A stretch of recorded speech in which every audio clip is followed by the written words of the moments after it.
Madam, uterine ഫൈബ്രോയിഡിനെ കുറിച്ച് ഒന്ന് പറയാമോ? ഇന്നത്തെ കാലത്ത് ഏറ്റവും കൂടുതലായിട്ട് സ്ത്രീകളിൽ ഏറ്റവും കൂടുതലായിട്ട് ഒരു 35-45 റേഞ്ച് പ്രായമുള്ള സ്ത്രീകളിൽ ഏറ്റവും കൂടുതലായിട്ട് കാണുന്ന ഒരു ട്യൂമറാണ് യൂട്രൈൻ ഫൈബ്രോയിഡ്. റിപ്രൊഡക്റ്റീവ് ഏജ് ഗ്രൂപ്പിലുള്ള, അതായത് ആർത്തവമായി കഴിഞ്ഞ് ആർത്തവം നിൽക്കുന്നത് വരെയുള്ള കാലയളവിൽ എപ്പോൾ വേണമെങ്കിലും ഈ ഒരു അസുഖം വരാം. പക്ഷെ ഏറ്റവും കൂടുതൽ കാണുന്ന ഒരു 35 എബോവ് ഏജ് ഉള്ള ആൾക്കാരിലാണ്. ഇതെന്ന് പറഞ്ഞിട്ടുണ്ടെങ്കിൽ ഒരു ക്യാൻസറസ് കണ്ടീഷൻ അല്ല. ഇത് വളരെ ഗുരുതരമായ ഒരു രോഗമാണോ? ഇത് ഗുരുതരമാണ്. ഇതിന്റെ ഗുരുതരാവസ്ഥ എന്ന് പറഞ്ഞിട്ടുണ്ടെങ്കിൽ ഇത് എത്രയെണ്ണം ഉണ്ട്, യൂട്രസിൽ എത്രയെണ്ണം ഉണ്ട് ഈ ഒരു ഫൈബ്രോയിഡ് എന്നുള്ളതിനെ ആശ്രയിച്ചല്ല, ഇത് യൂട്രസിൽ എവിടെയാണ്, ഏത് പൊസിഷനിലാണ് ഇത് ഉണ്ടാകുന്നത് എന്നുള്ളതിനെ ആശ്രയിച്ചാണ് ഇരിക്കുന്നത്. അപ്പൊ യൂട്രസിന്റെ ലൈനിങ്ങിൽ വളരുന്ന ഫൈബ്രോയിഡുകൾ ഉണ്ട്. അതിപ്പോ എത്രയെണ്ണം ഉണ്ടെന്നുണ്ടെങ്കിലും അത് അത്ര വലിയ ലക്ഷണങ്ങളോ പ്രശ്നങ്ങളോ ഉണ്ടാക്കാത്ത ഫൈബ്രോയിഡുകളായിരിക്കും. പിന്നെ യൂട്രസിന്റെ ഉള്ളിലേക്ക് വളരുന്ന തരത്തിലുള്ള ഫൈബ്രോയിഡുകളുണ്ട്. പിന്നെ യൂട്രസിന്റെ പുറത്തേക്ക് വളരുന്ന തരത്തിലുള്ള ഫൈബ്രോയിഡുകളുണ്ട്. യൂട്രസിന്റെ ആ ഒരു ഗർഭാശയ മുഖത്ത് ഉണ്ടാകുന്ന ഫൈബ്രോയിഡുകളും അങ്ങനത്തെ പല പല പൊസിഷനുകൾ ഉണ്ടാകുന്നുണ്ട്. ഇതില് മറ്റ് ഉള്ള യൂട്രസിന്റെ ലൈനിങ്ങിൽ ഉണ്ടാകുന്നതിനെ കഴിഞ്ഞും കൂടുതലായിട്ട് ഗുരുതരമാകുന്നത് ഈ യൂട്രസിന്റെ പുറത്തേക്ക് അല്ലെങ്കിൽ യൂട്രസിന്റെ ഉള്ളിലേക്ക് അല്ലെങ്കിൽ ഗർഭാശയ മുഖത്തൊക്കെ ഉണ്ടാകുന്ന മുഴകളാണ്. അതാണ് കൂടുതൽ റിസ്കി. ഇതിന്റെ ലക്ഷണങ്ങൾ എന്തൊക്കെയാണ്? ഈ ഒരു രോഗം വന്നാല് ഏറ്റവും ആദ്യം കാണുന്ന ഒരു ലക്ഷണം എന്ന് പറയുന്നത് അമിത രക്തസ്രാവമായിരിക്കും. പീരീഡ്സ് ആവുന്ന സമയത്ത് ക്ലോട്ട്സ് ആയിട്ട് തന്നെ ഒരുപാട് ദിവസത്തേക്ക്, സാധാരണ 3-4 ദിവസം കൊണ്ട് പീരീഡ്സ് നിൽക്കുന്ന ഒരു സ്ത്രീയില് കുറെ ദിവസങ്ങളോളം, ചിലപ്പോൾ അത് 7, 8, 9, 10 അതിലധികം ദിവസം ക്ലോട്ട്സ് ആയിട്ട് ബ്ലീഡിങ് വരുന്നു. അത് ഭയങ്കര പെയിൻഫുൾ ആയിട്ട് അടിവയറിൽ നടുവിലൊക്കെ ഭയങ്കര വേദനയോടുകൂടിയ മെൻസസ് ഉണ്ടാവുക, അല്ലെങ്കിൽ മെൻസസിന്റെ ടൈമിലല്ലാതെ ഉള്ള സമയത്ത് യൂട്രസിൽ നിന്ന് ബ്ലീഡിങ് വരിക. അതുമല്ലെന്നുണ്ടെങ്കിൽ ഇൻഫെർട്ടിലിറ്റി, ഒരു വന്ധ്യതയുള്ള ഒരു കപ്പിൾസ് നമ്മുടെ ക്ലിനിക്കിൽ വരുമ്പോഴത്തേക്കിനും നോക്കുകയാണെന്നുണ്ടെങ്കിൽ ചിലപ്പോൾ അവർക്ക് ഈ ഒരു യൂട്രൈൻ ഫൈബ്രോയിഡ് ഉണ്ടാവാം. പിന്നെ ഈ യൂട്രസ് ഇരിക്കുന്നത് നമ്മുടെ രണ്ട് ഓർഗൻസ് ആയ മൂത്രാശയത്തിന്റെയും മലാശയത്തിന്റെയും ഇടയ്ക്ക് നടുക്കാണ് ഇരിക്കുന്നത്.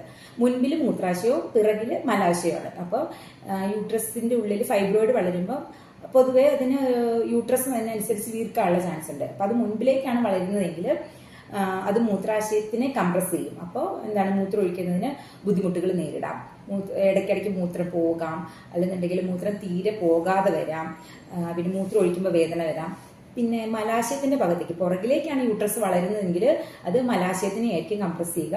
അപ്പൊ മലബന്ധം ഉണ്ടാവാനുള്ള ചാൻസ് വളരെ കൂടുതലാണ്. അമ്മയുടെ ഇതിന്റെ കോംപ്ലിക്കേഷൻസ് എന്തൊക്കെയാണ്? ഈ ഒരു ആദ്യമേ ഞാൻ പറഞ്ഞു യൂട്രസിന്റെ ലൈനിങ്ങിൽ വരുന്ന ഇതുണ്ടെന്നുണ്ട് പറഞ്ഞല്ലോ. അതിനധികം കോംപ്ലിക്കേഷനുകളൊന്നും ഇല്ല, എന്നാലും നമുക്ക് അങ്ങനെ വിശ്വസിക്കാനും പറ്റില്ല. പിന്നെ ഇതിന് സെക്കൻഡറി ചേഞ്ചസ് ഒക്കെ സംഭവിക്കാം. അപ്പൊ ഇതിന്റെ രൂപം മാറി ഇത് കൂടുതൽ പെയിൻഫുൾ ആവാനുള്ള ചാൻസുകൾ, ഇതിന് കൂടുതൽ ലക്ഷണങ്ങൾ കാണിക്കാനുള്ള ചാൻസുകൾ ഉണ്ടാകാം. പിന്നെ ഇതിന് ബ്ലീഡിംഗ് ഉണ്ടല്ലോ, ഹെവി ബ്ലീഡിംഗ് ഉണ്ട്. അതുകൊണ്ട് തന്നെ അനീമിയ, വിളർച്ച ഉണ്ടാകാം. വിളർച്ച പിന്നെ മറ്റു പല പ്രശ്നങ്ങളിലേക്കും നയിക്കാം. പിന്നെ ഒരു പ്രഗ്നന്റ് ആയിട്ടുള്ള ലേഡിയിൽ ഫൈബ്രോയിഡ് ഉണ്ടെന്നുണ്ടെങ്കിൽ അത് കുഞ്ഞിന്റെ വളർച്ചയെ ചിലപ്പോൾ ബാധിച്ചെന്ന് വരാം. അബോർഷനുകൾ, റിക്കറന്റ് ആയിട്ട് അബോർഷനുകൾ ഉണ്ടാകാനുള്ള ചാൻസ് ഉണ്ട്. പിന്നെ കുഞ്ഞിന്റെ പ്രീടേം ഡെലിവറി, നേരത്തെ ചിലപ്പം കുഞ്ഞുണ്ടായെന്ന് വരാം. പിന്നെ സ്റ്റിൽ ബർത്ത്, മരിച്ച് പോകാനുള്ള ചാൻസ് വരും, കുഞ്ഞ് മരിക്കാനുള്ള ചാൻസും. അങ്ങനെ ഒരുപാട് കോംപ്ലിക്കേഷൻസ് പ്രഗ്നൻസിയിലുണ്ട്. പിന്നെ ഈ പ്രഗ്നൻസിയിലുള്ള ഫൈബ്രോയിഡിന് ചിലപ്പോൾ റെഡ് ഡീജനറേഷൻ എന്ന് പറയുന്ന ഒരു പ്രത്യേക സെക്കൻഡറി ചേഞ്ച് സംഭവിച്ച് ചിലപ്പോൾ അത് ക്യാൻസറായി മാറാനുള്ള ചാൻസുകളും ഉണ്ട്. ഇതിന്റെ ട്രീറ്റ്മെന്റ് എന്തൊക്കെയാണ്? ട്രീറ്റ്മെന്റ് എന്ന് പറഞ്ഞിട്ടുണ്ടെങ്കിൽ ലക്ഷണങ്ങളൊന്നുമില്ലാതെ വേറെ എന്തെങ്കിലും ഒരു റുട്ടീൻ ചെക്കപ്പിൽ കണ്ടുപിടിച്ച ഫൈബ്രോയിഡ് ആണെന്നുണ്ടെങ്കിൽ അതിനെ നമ്മൾ ഒരുപാട് ലക്ഷണങ്ങളൊന്നും ഇല്ല, പ്രശ്നങ്ങളൊന്നും ആക്കുന്നില്ലെന്നുണ്ടെങ്കിൽ അതിന് പ്രത്യേകിച്ച് ട്രീറ്റ്മെന്റ് ഒന്നും എടുക്കണ്ട.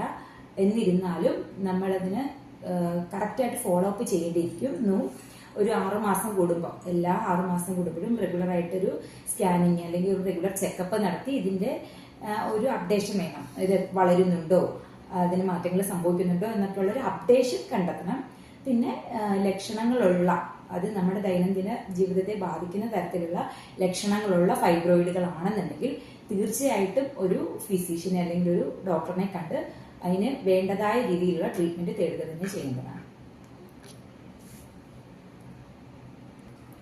ഓക്കെ മാഡം, ഒരു പൊതുവായ സംശയമാണ് നമ്മുടെ എല്ലാ ആൾക്കാർക്കും ഉള്ളൊരു സംശയം. അതായത് നമ്മുടെ ഈ സാനിറ്ററി പാഡ്സ് പീരീഡ് സമയത്ത് സാനിറ്ററി പാഡ്സ് യൂസ് ചെയ്യണ്ടല്ലോ, അതാണോ നമുക്ക് കംഫർട്ട്, അതോ ഈ മെൻസ്ട്രൽ കപ്പാണോ നമുക്ക് യൂസ്ഫുൾ? പിന്നെ വേറൊരു കാര്യം കൂടെ ചോദിക്കാനുണ്ട്. ഈ ഗർഭാശയത്തിന്, അതായത് നമ്മളിപ്പോ പറഞ്ഞു എന്താണ് യൂട്രസിന്റെ അകത്ത് മുഴകൾ വരുന്ന, അത് ഫൈബ്രോയിഡുകൾ വരുന്നവർക്ക്, അങ്ങനെയുള്ളവർക്കൊക്കെ നമുക്ക് ഈ മെൻസ്ട്രൽ കപ്പ് സജസ്റ്റ് ചെയ്യാൻ പറ്റുമോ? അത് വെക്കുന്നത് കൊണ്ട് എന്തെങ്കിലും പ്രശ്നങ്ങൾ ഉണ്ടാകുന്നുണ്ടോ? ഇതിന്റെ ഒരു ഈസിബിലിറ്റി, മെൻസ്ട്രൽ കപ്പിന്റെ ഒരു ഈസിബിലിറ്റി അത് ഇൻഡിവിജ്വലി പറയുന്നതാണ് കുറച്ചും കൂടെ സേഫ്. നമ്മുടെ കറക്റ്റ് ഓരോരുത്തർക്കും ഇന്ന സൈസ് എന്നുള്ള രീതിയിൽ അതിന് ഡിസൈൻ ചെയ്തിരിക്കുന്നത്. അപ്പൊ ആ ഒരു എന്റെ ഒരു ഇത് പറയുകയാണെങ്കിൽ സാനിറ്ററി നാപ്കിനെ കഴിഞ്ഞും കുറച്ചും കൂടി യൂസർ ഫ്രണ്ട്ലി ആയിട്ടുള്ളത് മെൻസ്ട്രൽ കപ്പാണ്. പിന്നെ അത് യൂട്രസിന്റെ ഉള്ളിലേക്കൊന്നും അല്ല ഇത് നമ്മൾ കടത്തി വെക്കുന്നത്, ജസ്റ്റ് ആ ഒരു ബ്ലഡ് ഒഴുകി വരുന്ന ഭാഗത്തേക്ക് മാത്രമാണ് ഇത് വെക്കുന്നത്. അതുകൊണ്ട് തന്നെ ഇത് മറ്റുള്ള പ്രശ്നങ്ങളൊന്നും ഉണ്ടാക്കുന്നില്ല. Okay, thank you.